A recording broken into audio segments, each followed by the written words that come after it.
Bienvenidos a nuestra cápsula educativa Lesiones cutáneas, su prevención y su respectivo manejo. Esta cápsula está creada por Javiera Valenzuela, quien les habla, y Constanza Fernández, ambas internas de enfermería de la Universidad Autónoma. En el ambiente intrahospitalario es común encontrar diversas lesiones cutáneas, muchas de las cuales están asociadas a la inmovilización prolongada, que son las lesiones por presión, las MARSI, que son lesiones en la barrera cutánea que está asociado a adhesivos de uso médico, y las DEI, que son dermatitis asociada a incontinencia, ya sea urinaria o fecal. Estas lesiones requieren de una vigilancia constante y reconocer las características específicas de cada una de estas lesiones es muy importante, ya que nos permite aplicar medidas preventivas que sean adecuadas para evitar posibles complicaciones. Bien, vamos a comenzar hablando de las lesiones por presión. Las lesiones por presión son áreas de daño localizado en la piel o en los tejidos subyacentes que ocurren como resultado de una presión prolongada combinada con fricción o cizallamiento. Generalmente, estas están localizadas sobre prominencias óseas como el sacro, los talones, los codos o las fosas ilíacas. Las características de estas lesiones son que son bordes bien definidos, generalmente son circulares o elípticos. La profundidad va a variar según el estadio, ya sea superficial o profunda, e incluso puede comprometer músculo, tendón y hueso. El exudado en este tipo de lesiones puede estar presente o no, específicamente en estadios más avanzados de las lesiones por presión, y su cantidad va a depender si puede ser seroso, purulento, seromático, y nos van a indicar el estado de la herida y si existe una infección o no.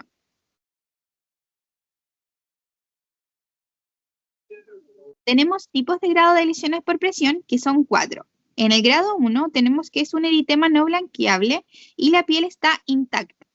La piel presenta enrojecimiento persistente que no desaparece al presionar el dedo en la lesión. Puede haber cambios de temperatura, consistencia o sensibilidad del área afectada. Es una señal de advertencia temprana para nosotros poder intervenir en este tipo de lesión de categoría 1 para evitar futuras complicaciones y que sigan avanzando de estadio. Luego en el grado 2 tenemos que es pérdida parcial del grosor de la piel. Afecta a la epidermis o a la dermis, se presenta como una úlcera superficial, puede presentar flectenas, ni no hay afectación del tejido subcutáneo. Luego en el grado 3 tenemos que hay una pérdida total del grosor parcial de la piel. Hay un daño o necrosis del tejido subcutáneo que puede extenderse hacia los tejidos subyacentes sin afectar el músculo, hueso o estructuras de soporte. Finalmente tenemos el grado 4, que hay una pérdida total del grosor del tejido y hay exposición de estructuras profundas. Hay exposición de músculo, hueso, tendones o articulaciones. Hay alto riesgo de infección severa, como por ejemplo osteomielitis, y suele haber tejidos esfacelados, necróticos, etc.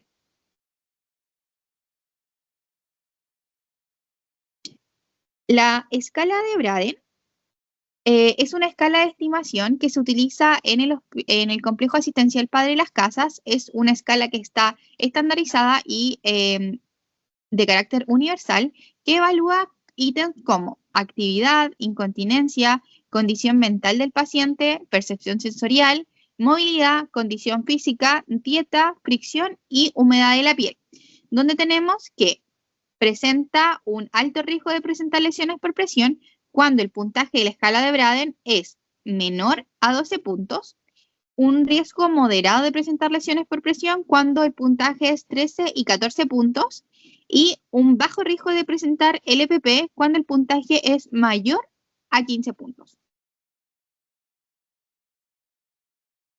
Los factores de riesgo para presentar lesiones por presión tenemos factores intrínsecos que son propiamente tal del paciente y que no son modificables. Acá tenemos la movilidad reducida o inmovilidad prolongada del paciente, la edad avanzada, ya que en pacientes que tienen mayor edad, su piel es más delgada, menos elástico y con menor perfusión, por lo tanto va a favorecer el desarrollo de lesiones por presión. Malnutrición y deshidratación. El bajo nivel de ingestas en alimentos que son ricos en proteínas, albúminas y calorías afecta la cicatrización y la resistencia cutánea. Y enfermedades crónicas como la diabetes mellitus, enfermedades neurológicas, alteración de la perfusión tisular como hipotensión, hipoxemia o problemas vasculares. Luego tenemos los factores extrínsecos, que son factores que pueden ser modificables y que nosotros tenemos que actuar frente a ellos para evitar el desarrollo del EPP, como la presión prolongada sobre las prominencias óseas, fricción, cizallamiento, humedad excesiva o uso de dispositivos médicos. Bien, hablemos de prevención del EPP. Primeramente, vamos a comenzar con los cambios posturales. El cambio de posición se refiere o debe ser cada 2 horas cuando el paciente está en decúbito o cada 15 a 30 minutos cuando el paciente está en sedestación. La lubricación de la piel ayuda a mantener la integridad de la barrera cutánea, previene la sequedad y el desarrollo de fisuras que van a facilitar un desarrollo de lesiones por presión. Las sábanas y la ropa es importante mantenerlas secas, limpias y sin arrugas, ya que la arruga hace que haya fricción y cizallamiento y favorece la formación de úlceras. Y la exposición a la humedad, ya que la humedad va a macerar la piel, reduce su resistencia y aumenta el riesgo de ruptura. Bien, ahora vamos a hablar sobre las DEI, que son lesiones cutáneas que se van a producir como consecuencia del contacto prolongado de la piel, ya sea con orina, heces o sudor, que van a provocar una inflamación e irritación de la piel, y también se le conoce como dermatitis asociada a la incontinencia por sus siglas. Las características de las DEI, a diferencia de la LPP, es que su forma es regular y difusa. Sus bordes no son delimitados. La ubicación, regiones perianales, glúteas o parte interna de los muslos, debido a la incontinencia, ¿cierto? O el contacto con orina o heces. Puede haber exudado en estas lesiones, específicamente si hay maceración o hay una infección secundaria de la DEI.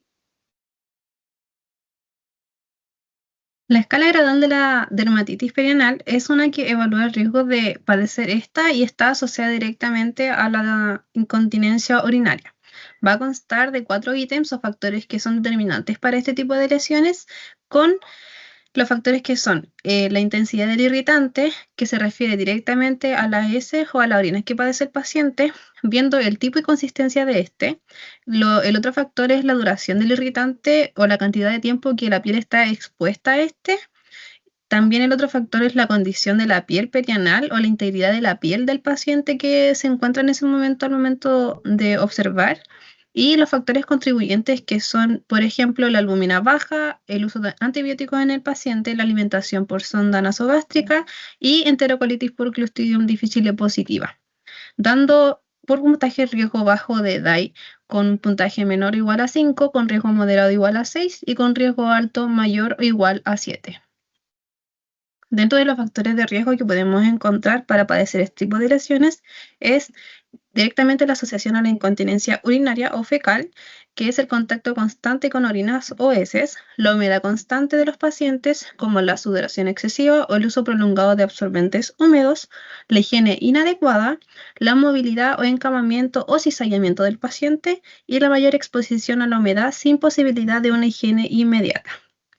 Dentro de los puntos de prevención que tenemos, podemos ver la higiene adecuada y suave, en donde podemos realizar una limpieza inmediata después de cada episodio de incontinencia o cada vez que sea necesario un cambio de paños, evitar el uso de jabones alcalinos o irritantes o toallas abrasivas que generen este tipo de dermatitis en los pacientes. También tenemos la protección de barreras cutáneas. En este caso podemos aplicar productos de barrera como cremas con óxido de zinc o dimeticona tras la higiene del paciente, usar emolientes para mantener la hidratación natural de la piel. También está controlar el factor que es la humedad, o con esto nos referimos a cambiar con frecuencia los pañales, las compresas o sábanas húmedas cada vez que sea necesario y evitar el uso prolongado de materiales plásticos que generan la maceración en la piel. También está, obviamente, la valoración diaria de esta o la integridad, en este caso del paciente, de la piel, e inspeccionar las zonas de riesgo que, como dijimos anteriormente, son glúteos, periné, las ingles, la zona interna de los muslos, al menos una vez al día o en cada cambio de paños. Y también identificar precozmente enrojecimientos, cambio de textura o lesiones en esa zona. También tenemos otro tipo de lesión que es la MARSI, la cual es una lesión de la piel que persiste 30 minutos o más después de retirar un adhesivo de consistencia médica, causado por una remoción traumática que produce una irritación o también una reacción alérgica debido a la fricción mecánica. Sus características se basan en que generan una piel eritematosa, inflamada, con pérdida de la integridad a veces y también provocando dolor en el paciente. Puede contener fístulas, vesículas, flictenas, erosiones o desgarros y la lesión aparece usualmente de localidad justa donde está con contacto del adhesivo y se asocia frecuentemente, como dije, al dolor, ardor o escozor en el paciente.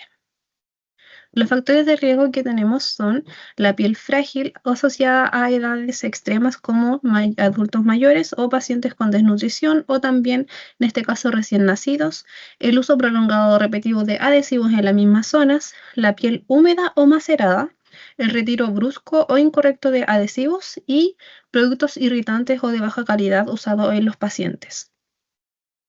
Como método de prevención se usa en realidad el cuidado de la piel, que es con uso de removedores que faciliten los adhesivos y protejan de lesiones. La selección de adhesivos, que es optar por productos que sean menos dañinos para la piel, como cintas de espuma, en este caso siliconas, y al momento del retiro, hacerlo lento en la dirección del crecimiento del vello, manteniendo la cinta paralela a la piel. También, entre cuidados de la piel, podemos mantener la piel hidratada, protegida de factores de riesgo como la desnutrición, la deshidratación, edemas y también fijarnos en la fragilidad del paciente respecto a su integridad cutánea. Dentro de lo que podemos mostrar tenemos una tabla de diferenciación entre las LPP, las DAI y las MARSI, las cuales se ven diferenciadas en su tipo de definición, sus signos y síntomas, dónde se generan, o en este caso la localidad, los tipos de borde que pueden tener y la profundidad de cada una. Eso fue todo. Muchas gracias por su atención.